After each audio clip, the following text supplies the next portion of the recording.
Hello, everyone, and welcome to day number 2 of Successful Summer Strategies right here at our Yong Creators. I'm Yong Pratt, and I'm so excited to introduce you to our guest today. Renee Hribar is a friend, she is a mom, she's a sales strategist, speaker, and author of the book, Sell Like a Mother. And I am so excited to introduce her to all of you because summer is coming up, and what she's going to share today can make a huge impact on the adventures we can have with our kids. Welcome, Renee. Thank you so much, Yong. You are so amazing. I'm so delighted to be here. So, you want? And so I would love to start and have you give us a little bit of background on how you got into this career in sales. Yes, thank you. Well, it's a long time ago. I have to turn back the clocks. Okay, so turning back the clock to 1994. I had graduated from college, and back then I was on my way to law school. I took my undergrad in English, and I was like, all right, I'm pre-qualified, I'm ready to go. I wanted to move in with my college boyfriend at the time, and he lived in a town, he lived in Albany, and my parents lived like 3 hours south of that, did not want to move back home with them. And I looked for an ad in the newspaper, because that's what you did in 1994. And I found an ad that said, golf course hiring. I was like, cool, it's a fun summer job. I'll get a tan, I'll hang out.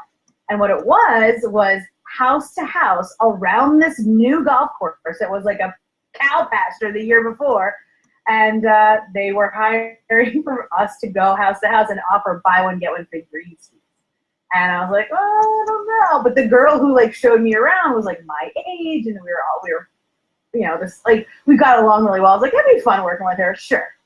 And that was the beginning. I absolutely loved it. That was the thing. I got to run through sprinklers and talk to people. I learned real quick, it cut my teeth fast about how to gauge a situation, how to read people. Those are all skills that I had been developing and would need to develop as a lawyer. I was like, all right, that sounds great. I'm totally in. And I got promoted really fast, and I got promoted to the Manhattan office, and I was like, okay, well, I'll take a year off. I'll say I won't go. I can defer my entrance for a year. And I was moved up. We started selling pagers. There's no golf courses in Manhattan, and so sell sky pagers. Those big pagers, the first alphanumeric text you could call in. There was an operator. Your pager had a 1-800 number with a 7-digit PIN. Yeah, those pagers. We sold them business to business. I had my clipboard, and I would take someone's credit card and rub it, because I didn't have a machine, and there was no whatever thing goes on your phone nowadays. None of that, and no Squarespace. And I just loved it. So I moved up and up, and then I hit the telecom boom, and I just never looked back. So that's how I got started in sales. Thanks for asking. I haven't thought about that in a while. And such great memories, because I remember all those things as technology was just coming on board, and the different ways we used to start communicating more.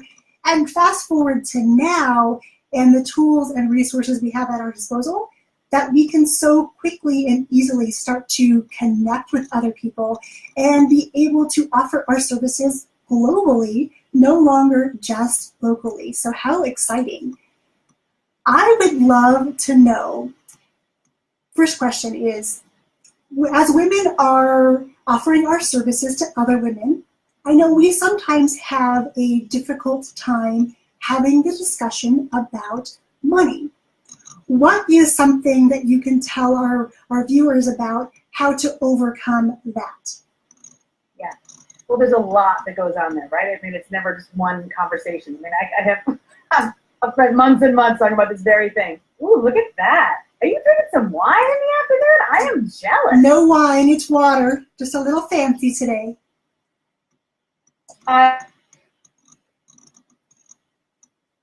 I love it. I'll get water. Okay, just jealous here for a second. Love it. So how to talk about the money thing. So do you want me to talk about on the phone conversation, or do you want me to talk about on a webinar, or do you want me to talk about live stream? And that's a good point. There are different ways to connect depending on the medium. So I guess the biggest thing that I would love to hear your advice on is, how do we get over the objection in ourselves, saying, I want to offer them service, but maybe I shouldn't charge them. Maybe I should just do it for free, or I should just give them this ridiculously low rate because I don't think they're going to pay me that much. How do we get out of our own way to become a better salesperson? Yeah. My answer is the first and I think most jarring thing we could do, sometimes that's what we need initially, is look at a man who's doing the same thing as you and find out what he's charging. And if you've ever gotten upset or wanted to march, for equality in the workplace, and then you, when you're finally in charge of how much you make, decide, I don't know, maybe, and have all those feelings. So those feelings are valid and they are real. As soon as you start to go there, look at what you're offering and say, what would a man charge? And, there are men that do exactly what we do. And I will guarantee you they're not charging $300 for 14 hours of work. That is so right? true, and that's such a great tip that, as you're tuning in and watching the live or the replay, jot that down. Go search out what a man is getting paid to do what you do, because likely it is several times more than what we are charging. And so that leads us into today's topic about what is one switch that we can make to literally double our sales. Yeah. There are so many switches. But for me, the one switch is understanding that what we have is valuable and that we don't have to exchange giving value and for nurturing. I can give value and nurture. We are wired. Women are wired different than men. And that's okay. We're not better or worse. We're just different. And so to plug into that, saying, I know that I light up when I'm nurturing. And so when it comes to sales and it comes to offering something, I want to make sure that I am lighting myself up, getting excited to help the other person and see them grow, but also being able to pay the mortgage and the cell phone bill, right? So that mindset switch is huge. But wrapped around that, like a bacon around a piece of asparagus, you can't really separate it once it's cooked. I tell you, there's phrases that we can use, right? There's a lot. So there's the emotional intelligence side, which is the idea that if I'm helping someone, I am nurturing them, I am giving them a solution that they couldn't get anywhere else in a way that only I can deliver. That's the emotional intelligence side. But then the phrases, there are specific systems and strategies that we need as well. So I call them pocket phrases. So a pocket phrase could be something that I could say on the phone, for example, when I'm talking with someone and I've listened to each of their questions. I've listened to each of their answers. I've asked them questions. I then ask them one question. Do you want to hear how I work with my clients? That's a pocket phrase that can help me move into explaining my offers. And then I explain my offers, like I have this offer that's $10,000 and it covers this, this, and that. I have this offer that covers this, this, and that, and it's $12. And then I have this offer, which is in the middle, and it covers this, it covers that, and this, and it's only $497. Do you have any questions about the offers that I have available today? No. Which one would you like to take advantage of today? The $497 one. Great. You go grab your credit card, I'll grab my calendar, and let's secure your spot right now. So it's those types of phrases, those strategies that I can give people so that can really, honestly, just by doing those few things can double their sales. I've had people that have gone from $1,800 a month doing the same exact thing that they're doing now, making $18,000 a month, just by deploying those pocket phrases and having that emotional intelligence mindset shift of I'm not selling, I'm not hurting, I'm nurturing, I'm giving, I'm solving. Yeah, and I have to say thank you, because the switch that you made for me too was saying that we can still be nurturing and take care of other people and also be able to support our families by doing something that lights us up, that brings us joy, and that we can provide so much value doing. It doesn't have to be one or the other. And the way that you are able to break down sales, to describe it as creating a relationship. You're walking down this path with somebody, and every now and then you're going to give them a little nudge and say, hey, I noticed this, now we have this, and really be able to take them down this pathway, because it's never one and done. There's always something more we're out there creating. So many good things, and I want to show you something too. I have on my computer, I have my note cards, and on my note cards I have your pocket phrases. So when I am talking to somebody, I have them numbered so I know, okay, 1 is this one, 2 is this one, just so that I can really be in charge of the conversation and move people from the beginning to the end to getting that sale. So thank you. Yay! I love it. And it is just a structure, a framework, some guardrails. You know, we always worry we're going to be too salesy or we're not going to sell enough. We got to just find that comfortable zone in the middle. So I never want to say this is the only script you got to use, but it helps sometimes to start with a script. Helps to have those phrases so that you can tell yourself, uh-oh, I feel like I'm going off rails. Oh, there's a phrase I can use to move it along. So that's so exciting. Yay! Yeah, and they've definitely changed everything for me, because I thought in the beginning that having this script would make the conversation seem scripted and seem very robotic. But it really doesn't, because now I know which direction I can take them down based on the conversation. And it really comes back to nurturing this conversation and then nurturing a relationship that we see as long-lasting, never just in the moment today. Yeah. And I want to just say hello to everyone who is joining us live. There's tons of comments coming in. I want to say hello to Tara, Irita, Candy. It is so good to see you here. I am glad that you're all joining us, because summer is coming up quick. And we need to, like Renee's pocket phrases, have strategies in our back pocket so that we can go into summer with time to spend with our kids. We want to be able to create those memories, create those adventures, create awesomeness together. And if we don't go into summer with a strategy, I know it sounds weird and very corporate and buttoned up. I know for me, if I don't have a strategy and it's not on my calendar, it is not getting done. So even if we were to end the call right now, you could go out there, write down your pocket phrases, have conversations, and put some money in the bank to have these amazing adventures. But we're not done yet, so don't go anywhere. Oh, and Sarah just joined. Welcome, Sarah. So glad you are here. I would love to know also, how do we start building the muscle of sales? Because it's like going to the gym. You can sign up for the gym membership, but if you don't go, there's no benefit. How do we work those same muscles in, between our ears to help us become better at sales? Fantastic question. So sales is the muscle. Like, I still practice my pitch. I still practice, my connection strategies and loving people up. And my dogs are going nuts. It must be the mailman. Of course. I still practice messaging and my anchor content and my follow-up. And I practice all of that because it's never going to be rote. So maybe we're getting broken into, but at least we're live. So if I'm like, there'll be video. there'll be witnesses. And we can call 911 for you.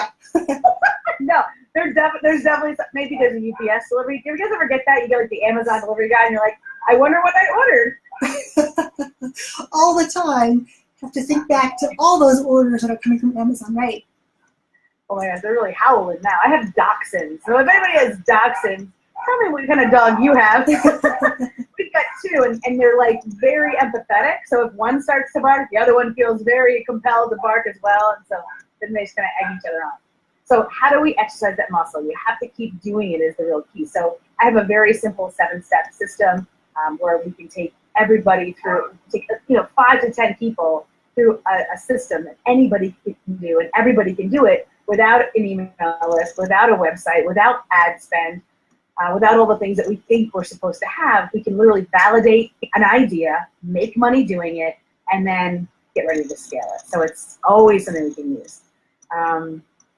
I so appreciate that you make it so simple, because You can do all these things without a website, without a product, without all these things. And that's really important for our viewers to understand, is that as you're starting out, especially in this new podcast arena, launching your podcast and then offering services on the back end, you can literally just do it with the tools you have in your house. You don't need a list. You don't need a fancy website yet. You eventually will need one. Right. But just start where you are and then scale as you grow. So that's such great advice. Yeah, and we get lost in our own mind. And in the podcast world, as well as every other place, go through any news feed. It's easy for us as women, because we are nurturing and we are empathetic. And we also like to get in our own head and compare ourselves. Like there's this one picture that I've seen where it's a banana that's like perfect, but it looks in the mirror and it's all like brown and stuff. I don't even know what the ad says, but I like the imagery of the banana is perfect, but it sees only brown spots in the mirror, even though there are no brown spots. So in terms of like, what will I run my podcast on, or what will I sell someone? What do I have to offer? The answer is you have to offer what you have to offer. There are people out there that only can get their answer from you. Haven't we ever heard someone say this? Like, for example, like my husband, I always say I have to try acupuncture. I was like, you have to try acupuncture. It's freaking amazing. He always has a sciatic issue, right? I've been saying it we've been married for 19 years. I've been into this for a long time. I mean, it helped us helped us get over our infertility was acupuncture. Right, so I'm all about acupuncture. Finally today, someone that he works with, their wife went to acupuncture, and he's like, honey, I'm gonna go to acupuncture. I'm like, what finally worked? He's like, oh, Frank told me. I'm like, what? So sometimes we just need somebody else with a different nose to tell us what we need to hear. So maybe you're that person. You're that podcast that finally breaks through what that person needs to hear to get the results they need, to get that solution. So don't ever feel like your message isn't worth hearing, or just because someone else is telling them, or just because someone else is doing it, that your message isn't valuable and important and needed for whoever is going to be receiving it that day. Have trust and faith that there is a bigger plan, and that the person who's going to hear it needed to hear it that day. It's such a great analogy too, because I think we sometimes do stand in our own way and tell ourselves stories that are totally false, because we think somebody else is doing something similar, that we shouldn't do that too, because it's going to be the same. But as you pointed out to me, that it's not the same, because what you bring to the table is very different to what that person who is doing something similar is doing. They have their own experiences, they have their own work ethic, they have their own culture. So everyone needs this other person to help them get to that next step. And I really truly believe we were all meant to stand on center stage in the middle of the spotlight. And as we are preparing for summer and spending more time with our kids, now we need to help our kids to gain some skills so that they can start standing in their own spotlight and being a mentor for somebody else. Yes, I love it. Yeah, summer is no time to waste. Absolutely, and it goes by so fast. I know you have something special coming up tomorrow that I think everyone who is watching here live or on the replay needs to go to. Can you tell us a little more? Thank you, Yong. Thank you. First of all, I love you, Yong. You're so right kind. Back at you. You're so kind. So Yong and I have worked together, and she has just been a shining star in my life, and an amazing student. She makes me look good by how well she uses the systems that I teach. And so tomorrow I have a free web class where I'm going to go over the exact things that I do every single day that I walk my one-on-one clients through, but in a group setting, so that they can, in 10-minute sprints, move the needle ahead. I talked about a few minutes ago how we can with just 5 or 10 people a week, just focusing on them without ads, website, all that other things that we have to do. This is where we can actually find who we have to talk to, know what to do with them, what to say, what to do next, and how to then make an offer to something paid within 7 days. So I'm going to go over that exact step, that exact entire presentation tomorrow. It's going to be 40 minutes, and then I'm going to do 20 minutes of Q&A or more, because I think last time I was like 40 minutes of Q&A. So yeah, please definitely check it out. How to get your next or first paying client in 7 days. It's happening tomorrow night at 8 p.m. Eastern. It's so good. And after we wrap up, I would love for you to drop the link so people can check it out and definitely put it on your calendar, because we want to have those adventures and we need some way to pay for it. And Renee's system is something you can take today and implement it and be able to pay for that next summer adventure. So definitely don't delay. Renee, it was my absolute pleasure to have you here today to talk about a strategy to have a successful summer and be able to fund those adventures too. Thank you so much. Thank you so much. All right, everybody, we're back again tomorrow at 1:01 Pacific, and I'm going to share with you my secret to working smarter and not harder with one little thing. If you're curious, join me tomorrow at 1:01 p.m. Cheers, my friends.